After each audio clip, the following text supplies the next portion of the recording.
శ్రీ మాత్రే నమః. అందరికీ నమస్కారం అండి.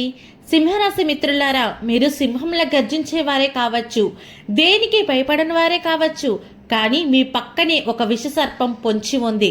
అవును, మీరు విన్నది నిజం. మే నెల 1, 2, 3, 4, 5 తేదీలు మీ జీవితంలో అత్యంత భయంకరమైనవి కాబోతున్నాయి. ఒక ఆడది మీపై తీవ్రమైన పగతో మీ ఎదుగుదలను చూసి ఓర్వలేక మిమ్మల్ని సర్వనాశనం చేయడానికి క్షుద్ర పూజలు చేస్తోంది. ఇంతకీ ఆమె ఎవరు? ఆమె పేరులో మొదటి అక్షరం ఏంటి? ఆమె ఎందుకు మీపై ఇంత కక్ష పెంచుకుంది? ఇవన్నీ ఈరోజు నేను మీకు ఆధారాలతో సహా వివరిస్తాను. మిత్రులారా, ఇది జ్యోతిష్యం మాత్రమే కాదు, గ్రహగతులు చెబుతున్న పచ్చి నిజం. మీరు ఈ వీడియోను చివరి వరకు చూడకపోతే ఆ ప్రమాదం నుండి ఎలా తప్పుకోవాలో తెలియక చిక్కుల్లో పడతారు. ఇక సింహరాశి వారి స్వభావాన్ని మనం చూసినట్లయితే, సింహరాశి అంటేనే ఒక గాంభీరతనం. మీకు ఆత్మగౌరవం ఎక్కువ, ఎవరికి తల వంచరు. సరిగ్గా ఇదే ఆమెకు నచ్చడం లేదు. మీరు అందరితో గౌరవం పొందుతుంటే, మీ ఆర్థిక స్థితి మెరుగుపడుతుంటే ఆమె లోపల రగిలిపోతుంది. ఒక విషయం అడుగుతాను, నిజం చెప్పండి. గత కొన్ని రోజులుగా మీకు వింత అనుభవాలు ఎదురవుతున్నాయా? రాత్రి సరిగ్గా నిద్ర పట్టకపోవడం, ఇంట్లో ఎవరో తిరుగుతున్నట్లు అనిపించడం, పూజ గదిలో దీపం అకస్మాత్తుగా ఆరిపోవడం, అకారణంగా ఒళ్ళు నొప్పులు రావడం, ఇవన్నీ ఆ స్త్రీ చేస్తున్న ప్రయోగాలకు సంకేతాలు. ఇంతకీ ఆమె బయట వ్యక్తా లేక మీ ఇంటి మనుషుల్లోని సన్నిహితురాలా? నేను ఇప్పుడు బయట పెడతాను. ఒక్క నిమిషం ఆలోచించండి. మీ చుట్టూ ఉన్న స్త్రీలలో ఎవరైనా మీపై అసూయగా ఉన్నారా? అలా ఎవరైనా ఉంటే కింద కామెంట్ చేయండి. ఇప్పుడు అసలు విషయానికి వద్దాం. ఆ క్షుద్ర ప్రయోగాలు చేస్తున్న స్త్రీ ఎవరు?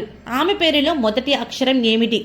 జ్యోతిష శాస్త్రం ప్రకారం రాహువు మరియు శని దృష్టి మీ రాశిపై ఉన్నప్పుడు శత్రువుల రూపంలో స్త్రీలు ముప్పు తెస్తారు. బాగా గుర్తుంచుకోండి.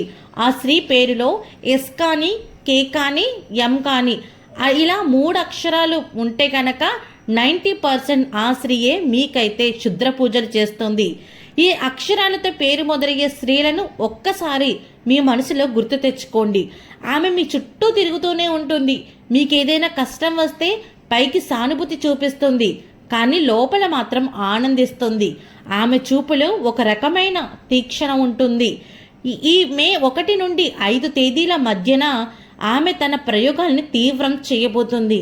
ఎందుకంటే ఆ రోజుల్లో తిథి నక్షత్ర బలాలు ఆమెకు అనుకూలంగా ఉన్నాయి. మీరు ఈ 5 రోజులు ఆమెకు దూరంగా ఉండాలి. అయితే ఇలాంటి సంఘటన ఒకటి జరిగిందండి. ఒక సింహరాశి వ్యక్తి అనుభవం చెబుతాను. ఇతను ఆఫీసులోని మేనేజరు. అతని ఎదుగుదల చూసి వారవలేక అతని తోటి ఉద్యోగి ఒక మంత్రగాడి దగ్గరకు వెళ్ళి అతని ఫోటోపై క్షుద్ర పూజలు చేయించి ఫలితంగా అతనికి అకస్మాత్తుగా యాక్సిడెంట్ అయింది. అలాగే మరొక ఉదాహరణ కూడా ఉంది. ఒక ఇంట్లో అత్త కోడళ్ళు గొడవల్లో ఉండి బయట ఆవిడ ఒకరు వచ్చి చేతబడి వస్తువుల్ని ఇంట్లో పాతిపెట్టింది. సింహరాశి వారు దేన్ని నమ్మరు, కానీ దెబ్బ తగిలే వరకు వాస్తవం గ్రహించరు. మీ విషయంలో కూడా ఆమె ఏదో ఒక వస్తువును మీ ఇంట్లో కానీ మీ ఆఫీసులో కానీ వేసే అవకాశం ఉంటుంది. నిమ్మకాయలు, కుంకుమ లేదా నల్లటి దారాలు కనిపిస్తే అస్సలు ముట్టుకోకండి. సింహరాశి వారు భయపడకండి. శత్రువు ఎంతటి వాడైనా దైవబలం ముందు ఓడిపోవాల్సిందే. ఈ మే 1 నుండి 5 వరకు మీరు ఈ పనులు తప్పక చెయ్యండి. వీలైతే దుర్గా కవచం పఠించండి. ప్రతిరోజు ఉదయాన్నే దుర్గాదేవి కవచం పఠించండి. అమ్మవారి రక్షణ మీకు ఉంటుంది. అలాగే శనివారం రోజు సాయంత్రం శివాలయంలో నల్ల నువ్వులతో దీపం వెలిగించండి.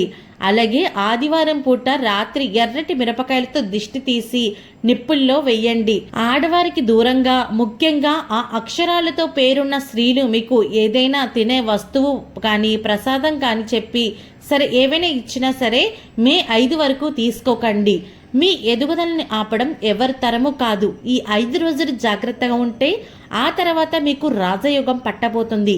ఈ వీడియోని మీ సింహరాశి స్నేహితులకు షేర్ చేయండి. అలాగే కింద కామెంట్ సెక్షన్లో ఓం శ్రీ మాత్రే నమః అని కామెంట్ చేయండి. మరిన్ని ఇలాంటి ఇంట్రెస్టింగ్ వీడియోస్ కోసం మన ఛానల్ని సబ్స్క్రైబ్ చేసుకోండి. అలాగే పక్కనే ఉన్న బెల్ ఐకాన్లో ఆల్ క్లిక్ చేయండి. ఇలా చేయడం వల్ల మేము చేసే ప్రతి వీడియో మీకు నోటిఫికేషన్ ద్వారాగా వస్తుంది.